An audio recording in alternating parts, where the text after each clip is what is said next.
성령님, 좋은 아침입니다. 이 시간 성령님을 초청합니다. 오늘도 내 안에 오셔서 하나님을 기쁘시게 해드릴 것을 소원하게 해주세요.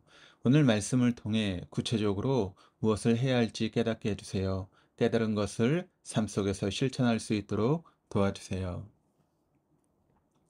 오늘도 좋으신 주님의 은혜가 이 시간 우리 모든 교우들과 함께 하시기를 바랍니다. 오늘 우리가 함께 나누시면서 은혜 받으실 하나님 말씀은 스가랴 10장입니다. 스가랴서는 전체적으로 두 부분으로 나눌 수 있습니다. 첫 번째 부분은 1장에서 8장까지로 그 내용은 바벨론에서 예루살렘으로 귀환한 이스라엘 백성들이 하나님의 성전을 건축하다가 여러 가지 어려움으로 성전 건축이 중단되게 되자 성전 건축의 중요성을 8가지 환상을 통해서 말씀하고 있습니다. 두 번째는 9장에서 14장까지로 그 내용은 장차 오실 메시아에 대한 예언의 말씀인데 그분이 나귀를 타고 오신다고 예언했으며 그 예언은 예수 그리스도를 통해 그대로 성취되었습니다. 당시 세상의 정복자들은 나귀를 타지 않고 말을 타고 나타났습니다. 그러나 메시아는 말을 타지 않고 나귀를 타심으로 세상의 정복자의 모습이 아니라 세상의 평강과 구원을 주시기 위해서 오시는 분임을 강조하고 있습니다. 그래서 오늘 본문은 어려움의 절망과 낙심 가운데 있는 사람들에게 그 어떤 절망적인 상황 속에서도 하나님을 의지하면 헤쳐나갈 수 있는 힘과 능력을 하나님께서 주신다라고 하는 언약의 메시지입니다. 이것은 스가랴서 전체를 요약할 수 있는 말씀이며 본문 1절을 통해 다시 확인할 수 있습니다. 봄비가 올 때에 여호와 곧 구름을 일게 하시는 여호와께 비를 구하라. 무리에게 소낙비를 내려서 밭의 채소를 각 사람에게 주시리라. 세상 역사를 주관하시는 분은 하나님이십니다. 그러므로 그분께 구하는 것은 그분의 뜻 안에서 반드시 이루어질 것입니다. 이것이 바로 스가랴가 말씀하고 있는 메시지입니다. 1절에서 봄비로 표현되고 있는 히브리어 단어는 말코시라고 하는 그런 단어인데 이 단어의 뜻은 늦은 비라고 하는 그런 의미가 있습니다. 봄비가 왜 늦은 비인가 궁금할 수 있습니다. 이스라엘의 비에 대한 개념은 우리와는 조금 다릅니다. 이스라엘은 크게 두 차례 비가 내립니다. 파종할 때 내리는 이 비를 이른 비라고 이야기를 하고 또 결실할 때 내리는 비를 늦은 비라고 합니다. 늦은 비는 태양력으로 3월에 4월에 내리는 비로서 곡식의 결실을 돕는 역할을 해 주었습니다. 이른 비는 10월부터 내리는 비로서 농부가 씨를 뿌린 후 비가 내려야 작은 씨앗들이 그 빗물을 먹고 자라기 때문에 씨앗의 성장을 돕는 역할을 해 주었습니다. 우리의 상식으로 3, 4월에 내리는 비를 이른 비라 해야 할 것 같은데 반대로 늦은 비라고 부른 이유는 이스라엘은 씨앗 파종을 10월에 하기 때문에 그렇습니다. 우리와는 반대죠. 즉 땅에 떨어진 씨앗의 입장에서 볼 때 10월에 내리는 비는 씨앗이 땅에 뿌리를 내리게 하는 이른 비가 되고 3월, 4월에 내리는 비는 곡식을 잘 여물게 하기에 늦은 비가 됩니다. 이스라엘은 크게 3번의 추수의 시기가 있었습니다. 첫 번째 추수 시기는 보리를 추수하는 초실절입니다. 이날은 해가 시작되어 첫 수확한 보리를 하나님 앞에 흔들어 드린 날입니다. 그 다음은 밀을 추수하는 오순절, 칠칠절입니다. 첫 보리를 수확하는 초실절부터 7주가 지난 그 다음날 곧 50일이 되는 때이기에 오순절 또는 칠칠절이라고 부릅니다. 그 다음은 나무 실과를 추수하는 초막절입니다. 이날은 1년 중 가장 큰 절기로서 한 해 동안 베풀어 주신 하나님의 은혜에 감사하는 날로 지켰습니다. 그러므로 때에 따라 내리는 이른 비와 늦은 비는 풍성한 추수를 위해서 반드시 필요했습니다. 성경을 우리가 자세히 보면 하나님의 은혜를 비가 내리는 것으로 묘사하는 곳이 참 많습니다. 예를 들어서 요엘서 2장 23절 말씀을 보시면 시온의 자녀들이여 너희의 하나님 여호와를 인하여 기뻐하고 즐거워하라.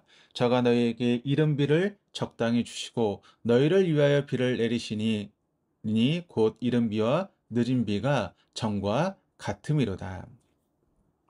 반대로 하나님의 은혜가 중단된 것을 가뭄으로 묘사하기도 합니다.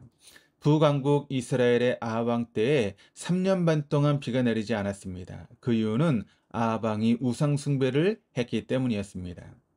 이처럼 하나님의 은혜를 비가 내리는 것으로 묘사하는 이유는 이스라엘의 기후와 토양 때문입니다.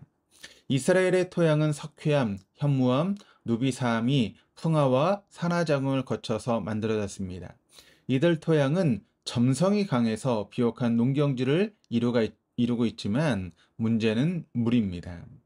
풍부한 물만 공급되면 농사하기 아주 좋은 토질이 되기에 물이 부족한 이스라엘에서 비는 농사의 필수 불가결한 매우 중요한 요소였습니다.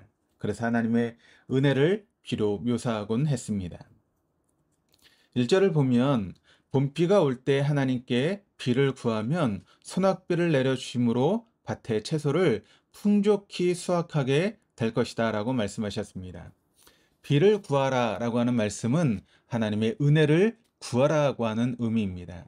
하나님께 은혜를 구하는 자마다 소낙비와 같이 넘치는 은총을 베풀어 주시겠다라고 약속해 주셨습니다. 그러나 사람들은 드라빔과 복술자를 의지함으로 목 잡는 양처럼 방황하고 있다라고 지적합니다. 2절입니다. 드라빔들은 허탄한 것을 말하며 복술자는 진실하지 않은 것을 보고 거짓 꿈을 말한즉 그 위로가 헛됨으로 백성들이 양같이 유리하며 목자가 없으므로 공고를 당하나니. 드라빔은 몸에 지니고 다닐 정도로 작은 물건인데 마치 오늘날의 부적과 같은 역할을 하는 것입니다. 또 복술자는 오늘날로 말하면 무당, 점쟁이와 같이 국과 미신적인 행위를 통해 복을 빌어주는 역할을 하는 사람입니다. 이스라엘이 멸망당하는 심판을 받은 이유는 우상 숭배 때문이었습니다. 하나님만을 섬겨야 될 언약의 백성이 하나님 외에 다른 것을 하나님으로 여기고 섬기는 행위로 말미암아 그들은 뼈저린 고통의 시간을 보내야만 했습니다. 그래서 스가랴 선지자는 민족의 비극을 또다시 초래하는 어리석음을 반복하지 않기 위해 오직 하나님께 의지하고 하나님만 섬기라고 선포하고 있는 것입니다. 그렇다면 오늘 우리가 사는 2022년은 어떻습니까? 점치는 집들이 한 집 건너 있을 정도로 점집들이 판을 치고 있는 것을 볼 수 있습니다. 오래전 한국교회언론위원회가 조사한 바에 따르면 우리나라에는 점술인과 역술인이 무려 80만 명을 넘어서고 있으며 연간 미신업에 거래되는 예상 금액이 1조 원에 달하고 있다면서 이러다가 우리나라가 미신 선도국이 되는 게 아닌가 우려된다라고 하는 그런 입장을 밝힌 바가 있습니다. 신앙인이 자신이 믿는 신에게 기도하는 일이야 당연하다라고 할 수 있으나 예수를 믿는다라고 하는 분이 교회에서 기도한 후에 점치는 집도 드나든다라고 하는 것은 우리가 생각해 볼 문제입니다. 생각해 보시기를 바랍니다. 점은 귀신의 능력을 의지하여 자신의 뜻을 이루겠다라고 하는 것인데 성령의 능력을 의지하는 신앙인이 귀신의 능력을 의지해서 점을 친다라고 하는 것이 여러분 가능한 일입니까? 성령의 능력을 의지하거나 귀신의 능력을 의지하거나 둘 중에 하나를 가능해도 동시에 두 능력을 의지할 수는 없는 것 아니겠습니까? 그래서 진짜 점쟁이와 가짜 점쟁이를 구별하는 방법이 있답니다. 진짜 점쟁이는 예수를 믿는 사람이 근처에만 있어도 점을 칠 수 없다는 것입니다. 왜냐하면 점은 귀신의 힘을 빌려야 가능한 것인데 성령과 귀신은 함께 있을 수 없기 때문입니다. 예를 들어 예수 믿는 사람이 점집을 찾았는데 점쟁이가 아주 용하게 잘 맞췄다면 내 안에 성령님이 계시지 않거나 반대로 점쟁이가 점을 잘못 맞춘다면 내 안에 성령님이 계시는 것입니다. 그러므로 예수를 믿는 사람은 점을 쳐봤자 아무 소용이 없습니다. 돈과 시간만 낭비할 뿐입니다. 우리는 하나님만을 의지해야 합니다. 그분만이 나를 견고하게 세워주실 뿐만 아니라 영원한 생명을 주시기 때문입니다. 오늘 본문 11절 12절이 이렇게 기록을 합니다.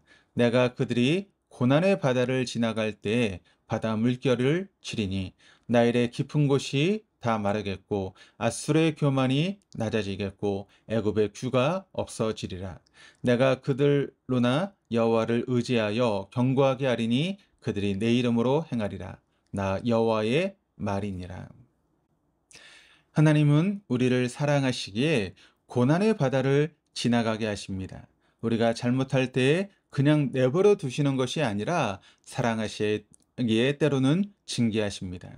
때로는 더욱 우리를 강하게 세워주시려고 정금처럼 만들어주시려고 뜨거운 풀무불에 담금질을 하십니다. 그래서 우리로 하여금 오직 여호와 하나님만을 의지하는 견고한 자로 세워주십니다. 그와 같은 은혜가 저와 여러분 가운데 있기를 주님의 이름으로 축원합니다. 기도하시겠습니다.